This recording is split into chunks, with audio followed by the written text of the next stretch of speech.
Ya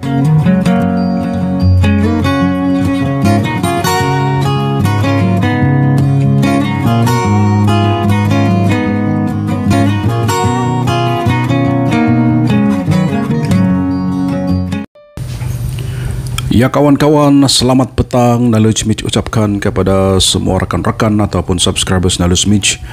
Dan pada kali ini kita akan melihat kes COVID pada 12 bulan 8 2021 ini, di mana Knowledge Mitch fikir ini merupakan rekod. Jumlah kes baru yang ada di seluruh Malaysia adalah 21,668 kes yang sudah mencecah 1.3 juta setakat 12 bulan 8 ini, dan 7 negeri yang mencatatkan 4 digit kes pada hari ini, yaitu Kedah, Pulau Pinang, Selangor, Kuala Lumpur, Johor, Sabah dan Sarawak. Dan kalau kita lihat potensi negeri-negeri yang akan mencatat 4 digit kes di hari-hari mendatang ini, mungkin esok, mungkin lusa, adalah seperti Kelantan, Negeri Sembilan, Pahang. Dan kita berharap agar program vaksinasi negara ini dapat dipercepatkan supaya semua negeri ataupun seluruh negara ini dapat mencapai herd immunity, herd immunity, ya sekurang-kurangnya 80-90%, kalau 100% lagi baguslah, ya. Dan kalau kita lihat negeri Sabah saja sudah, wah ini rekod 2052 kes pada 12 bulan 8 2021. Dan apakah yang menyumbangkan kes sebanyak 2000 ini di Sabah?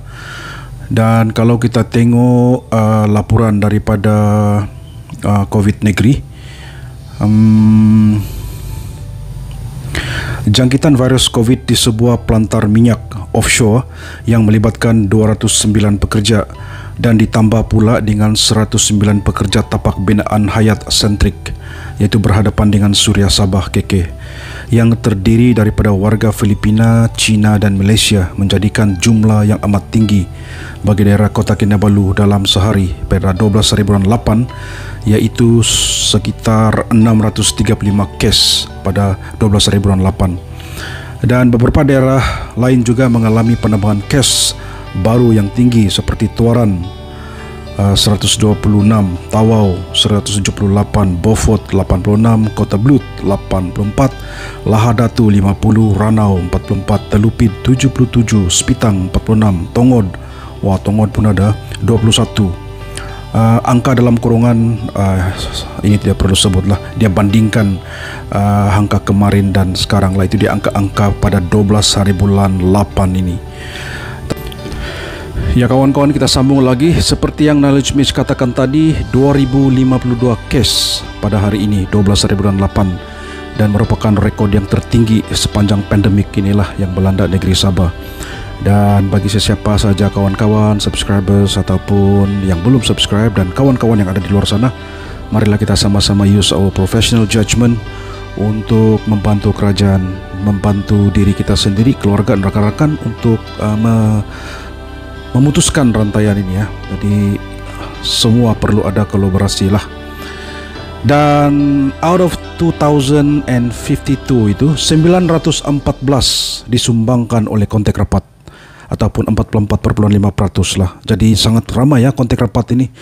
Jadi sekali lagi use our professional judgment untuk membuat keputusan sebelum kita ke sana kemari. Dan mana-mana tempat yang ada high risk crowded area, kita kena avoid lah. Gunakan pelitup muka, sanitize dan sebagainya, kan. Just follow the SOP secara strict lah, disiplinkan diri kita. Dan 440 itu adalah menyumbangkan, ataupun 21,4% itu daripada saringan bergejala lah, ya. Tadi yaitu 914 adalah kontak rapat dan 440 daripada saringan bergejala. Itulah yang menyumbangkan besar, peratusan yang besar menyumbangkan kepada 2052 itu pada hari ini, kes hari ini, ya. Jadi marilah sekali lagi follow SOP, kita jaga kita.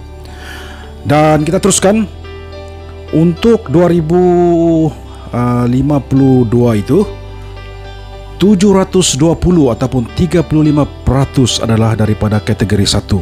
Apa itu kategori 1? Ia adalah tidak menunjukkan sebarang gejala, no symptom lah, tapi mungkin mild. Mungkin ini semua yang sudah ada double vaksin lah, imun kuat kan, jadi perlu di karantin di rumah saja ya. Dan kategori 2 pula adalah seramai 1914 ataupun 44,5%. Apakah kategori 2? Ya, bergejala ringan, tiada radang paru-paru. Ya, dia kira masih mild lah ya.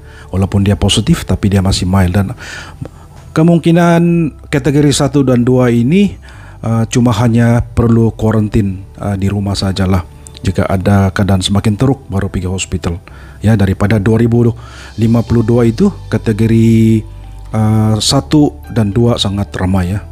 Dan kategori 3 pula seramai 22 orang. Apakah kategori 3 ini? Yaitu bergejala mengalami radang paru-paru. Ini mungkin agak serius sedikit dan perlu perhatian hospital lah. Dan Nalusmith yakin, seperti apa yang kita baca di mana-mana artikel, vaccination ini sangat penting, di mana dia menguatkan imun sistem kita sehingga 88 hingga 90% untuk prevent COVID ini ya.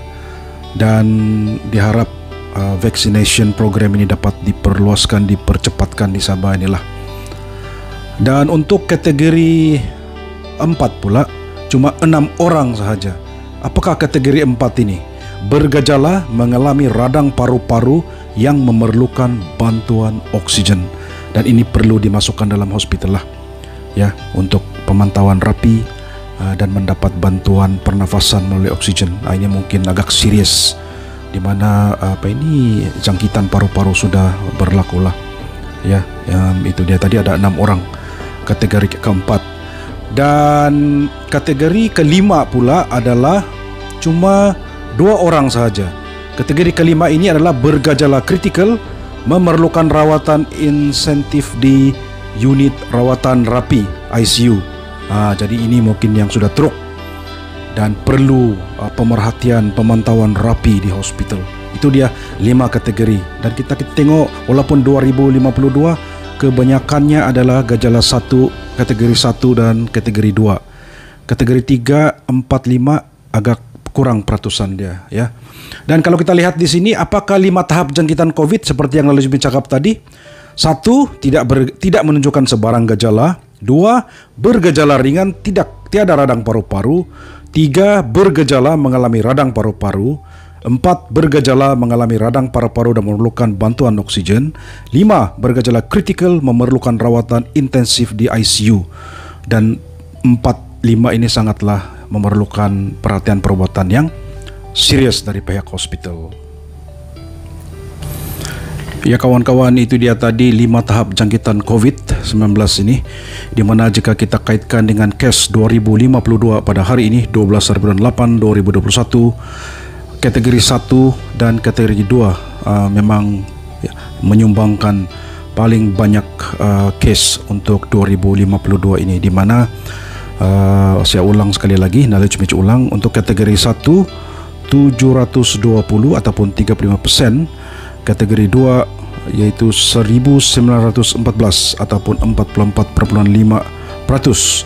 Dan ulang sekali lagi, kategori 1 ini tidak menunjukkan sebarang gejala, kategori 2 bergejala ringan, tiada radang paru-paru, dan diharap dengan ramainya kategori 1 dan 2 ini menunjukkan keberkesanan vaksin tersebutlah ya.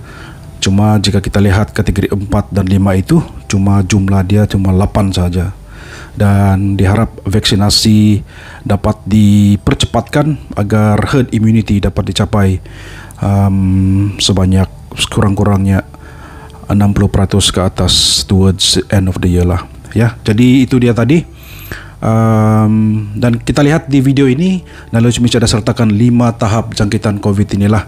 Jadi yang paling penting, walaupun dia banyak cases, cuma kita kena lihat kategori mana yang paling banyak. Kalau kategori 4 dan 5 yang paling banyak, ini merupakan satu berita buruk lah kan, sebab sangat serius kategori 4 dan 5 ini, mungkin hospital pun akan penuh. Oleh itu, walaupun kita sudah mendapat 2 jab vaksin ini, kita sentiasa patuhi SOP. Bagus juga jangan kesana kemari berkumpul dengan tempat-tempat yang crowded area. Mungkin kita akan menjadi carrier ataupun pembawa virus tersebut, dan ramai lagi anak-anak, cousin-cousin mungkin di kampung, di rumah yang belum kena vaksin dan mungkin mempunyai imun sistem yang rendah, dan mereka juga boleh dijangkiti dan mempunyai risiko yang tinggi lah.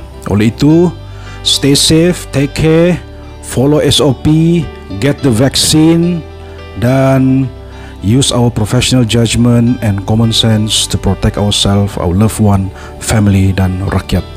Thank you very much.